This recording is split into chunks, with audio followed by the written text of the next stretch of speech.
Bonjour à tous, je vous retrouve pour la première vidéo de la saison. Alors aujourd'hui une vidéo un peu technique, puisque je vais vous expliquer pourquoi est-ce qu'il faut convertir les traces en itinéraire avant de savoir les utiliser et comment on fait. Allez go, générique.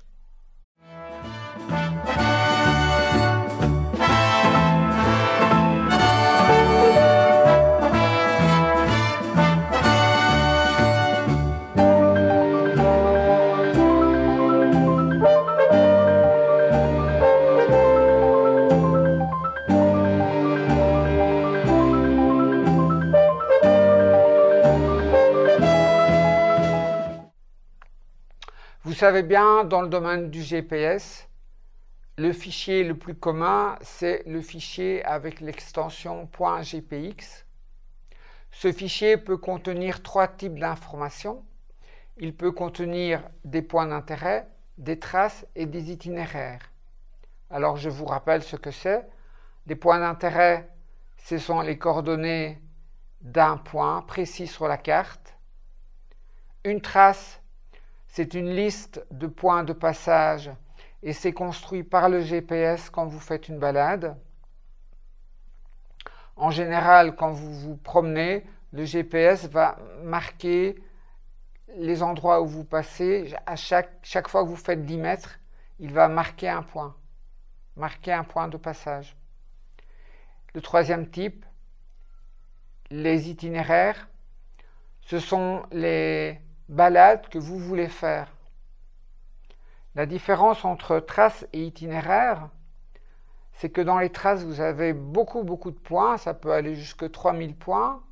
Dans les itinéraires, vous n'avez que environ 150 voire 200 points. Dans les itinéraires, vous marquez certains endroits où vous voulez absolument passer. Vous marquez les routes sur lesquelles vous voulez absolument passer. Donc vous marquez de point en point les routes sur lesquelles vous voulez passer. L'important, c'est de savoir que sur Internet, on ne trouve évidemment que des traces. Pourquoi? Parce que les personnes, elles vont se balader, elles reviennent à la maison, elles se disent « Ah, je vais partager ma belle balade avec les amis ». Et donc, elles mettent sur Internet le GPX, mais le GPX ne contient que la trace, il ne contient pas l'itinéraire. Alors vous téléchargez un GPX et vous découvrez qu'il n'y a que la trace. Vous ne savez rien en faire. Pour faire une balade, pour suivre une balade, il ne faut pas la trace, il faut l'itinéraire. Si vous voulez quand même suivre une trace, le GPS va vous faire cheminer de point en point, donc de 10 mètres en 10 mètres.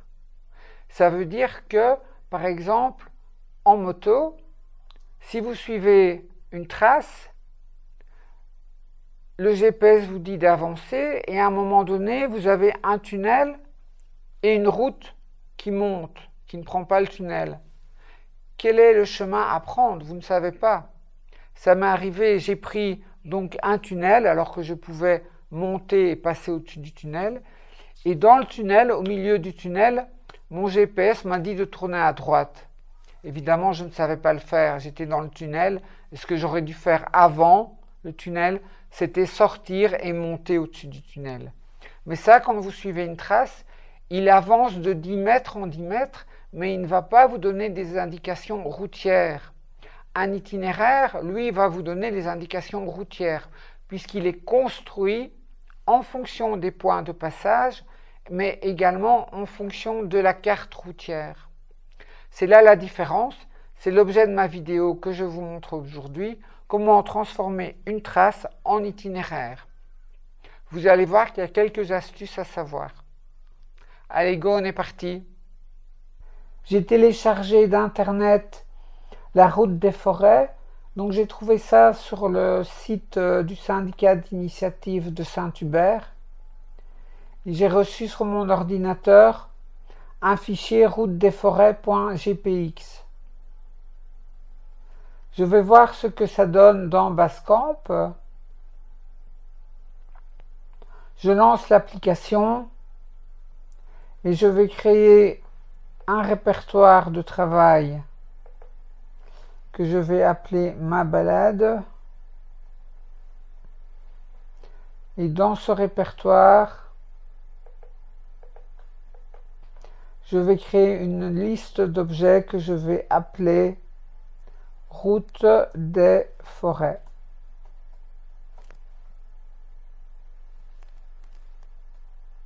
Voilà, je suis prête. Je prends mon fichier GPX et simplement je le glisse dans ma liste. Je ferme ma fenêtre et ce que je vois effectivement sur ma carte apparaît bien une trace qui est la route des forêts. Je peux ouvrir cette trace. Eh bien, je vois qu'il y a 2900 points et que la balade fait 190 km. Je vais maintenant convertir la trace en itinéraire. Pour ça, j'ai un bouton créer itinéraire, mais d'abord je dois vérifier deux choses. Donc je ferme ma trace. Je dois vérifier que j'ai la bonne carte. En effet, l'itinéraire va être construit sur base d'une carte routière. Donc je dois vérifier que ma carte de travail est bien la bonne carte correcte. Donc j'ai acheté une carte Garmin qui n'est pas très bien pour les paysages, mais qui est très bien pour les routes, qui est très précise au niveau des routes. Donc je vais prendre cette carte-là. Et la deuxième chose que je dois choisir, c'est le bon profil d'activité pour créer mon itinéraire. Donc ici, j'ai un certain nombre de profils d'activité. J'ai créé des profils d'activité pour ma moto. Et ce que je vais prendre comme profil d'activité, c'est un profil d'activité qui va aller d'un point à un autre de manière la plus courte possible et dont les chemins de terre sont autorisés. Je peux vous montrer ce profil d'activité. Si je l'ouvre, vous voyez, le profil d'activité choisit d'aller la distance la plus courte. Et alors, les routes sans revêtement sont autorisées. D'accord? Alors, c'est le bon profil d'activité pour construire un itinéraire à partir d'une trace et essayer qu'il soit le plus semblable à la trace. Donc, je reprends ma trace. Je vais vérifier avant dans mes filtres que le nombre de points maximum est correct. Ici, j'ai mis 200 points maximum, ce qui correspond à la limite des GPS actuels, plus ou moins 200 points dans un itinéraire. Maintenant que je suis prête, je peux créer mon itinéraire. J'appuie sur le bouton. Et il m'a bien créé un itinéraire. Donc, si je regarde l'itinéraire, je vais choisir une autre couleur que ma trace pour voir la différence. Donc ici, j'ai mon itinéraire et j'ai ma trace. Et ce que je vois, c'est qu'ils sont parfaitement identiques, que mon itinéraire suit parfaitement les mêmes routes que la trace. Ça pourrait ne pas être le cas si j'avais choisi une carte moins précise ou si j'avais choisi un autre profil d'activité. Ce que je vois dans mon itinéraire, c'est qu'il m'a mis 161 points et que j'ai mes 2 points de passage, le départ et l'arrivée. Malheureusement, les 161 points sont invisibles. Je ne les vois pas dans mon itinéraire. Donc, l'inconvénient de ça, c'est que si je veux rajouter des points, modifier mon itinéraire, modifier le lieu de départ ou le lieu d'arrivée, je sais difficilement le faire. Alors, je vais vous montrer comment convertir les points en points de passage, c'est-à-dire que les 161 points vont apparaître comme des points visibles dans l'itinéraire. Pour ça, je dois travailler à l'extérieur de Basecamp. Donc, je vais exporter mon itinéraire. Alors, je choisis exporter, exporter la sélection. Et je dois bien faire attention de convertir en fichier GDB. Donc, je sors mon itinéraire en fichier GDB. Voilà. Je peux maintenant supprimer mon itinéraire de Basecamp.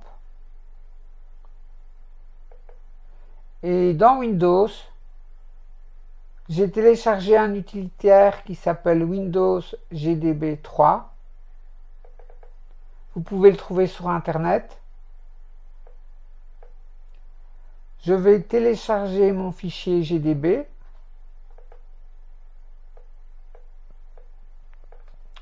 Et je vais préparer mon fichier d'arrivée que je vais appeler routedesforêts2.gdb.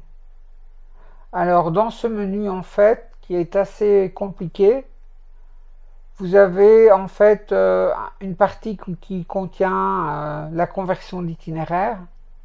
Donc c'est ce qui nous intéresse.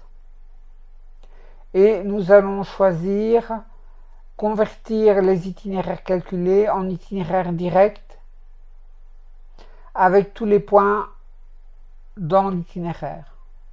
Donc c'est le numéro 13.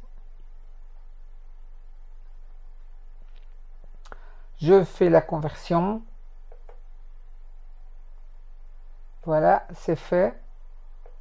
Maintenant, je peux reprendre l'itinéraire converti, donc c'est le fichier routedesforêts2.gdb, et je vais le glisser dans ma liste route des forêts, et j'ai mon nouvel itinéraire.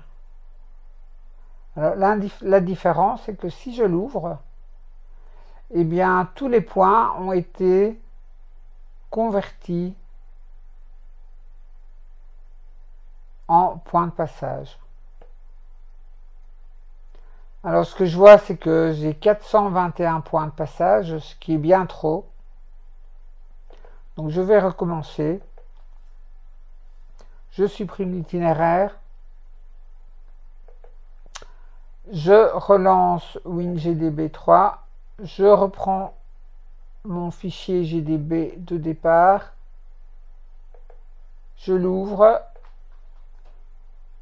Je vais appeler mon fichier d'arrivée route des forêts 2 et je vais filtrer à 200 points.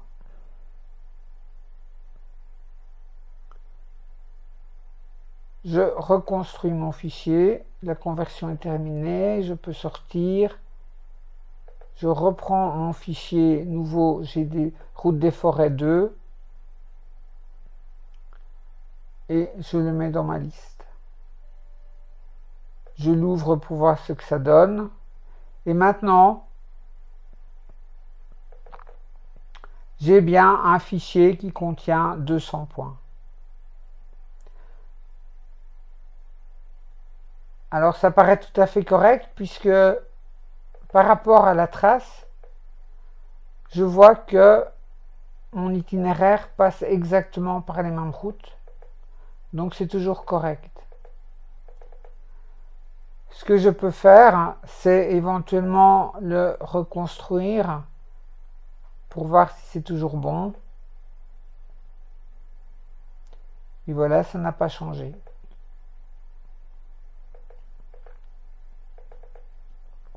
Donc l'intérêt de cette opération, je vous l'ai dit, c'est que tous mes points sont devenus des points visibles, donc des points de passage. Maintenant, je peux, à ma guise, éventuellement allonger, modifier, changer les points d'arrivée ou de départ de mon itinéraire, et puis le charger dans mon GPS. Voilà, c'est terminé pour aujourd'hui. On se retrouve bientôt pour des nouvelles aventures dans les Ardennes. C'est le printemps et on va commencer à se bouger. Si vous êtes déjà sur la route, soyez bien prudents. Je vous estime, je vous embrasse et je vous dis donc à très bientôt. Salut, ciao!